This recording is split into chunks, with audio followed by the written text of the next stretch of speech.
how are you able to, pick and choose who is going to be that ideal mentor to go on and represent BeMo when interacting with that pre-med or that graduate student? How are you able to, now I don't want to say vet, but how can you look at them and say, oh, this person is able to represent us, and I know they can provide those skills and those capabilities that student wants?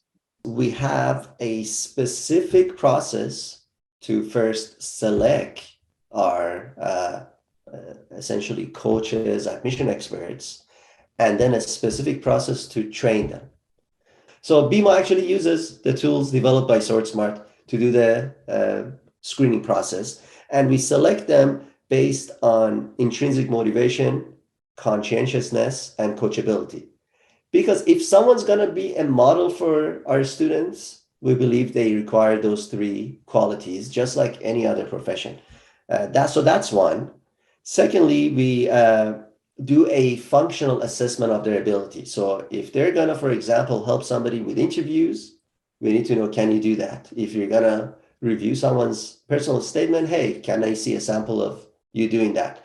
Then, of course, we do reference checks, and we do reference checks a little bit different than anybody else does, because in reality, I actually don't think reference letters are the best tool. So we have modified what we do, and I can't tell you what it is so that our applicants don't figure it out. But we use that as well. And the way we do this is we allow independent assessments at each stage so that we get as much of an unbiased selection as possible. And then we compare each applicant to the rest of the pool of applicants. Normally, our success rate is somewhere between 5 to 10%. So to get hired at BeMo is 5 to 10% that you're actually going to get to the final stage. Once you're in, there's lots of training. There is training for every stage. And even then, it's not really set in stone that you're hired here and it's all good and you're going to go work with our students. The training, first of all, is theoretical training. Then they have to actually write quizzes, and I think they have to pass 80 or 85%.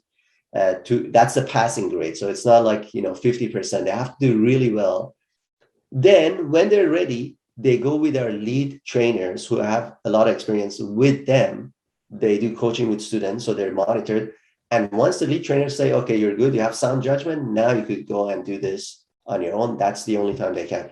We actually spend quite a lot of time and money making sure we select the right people and train them as much as we can before we allow them to go interact with students, because, well, that's what the business is all about. So that part of it is a huge focus of ours.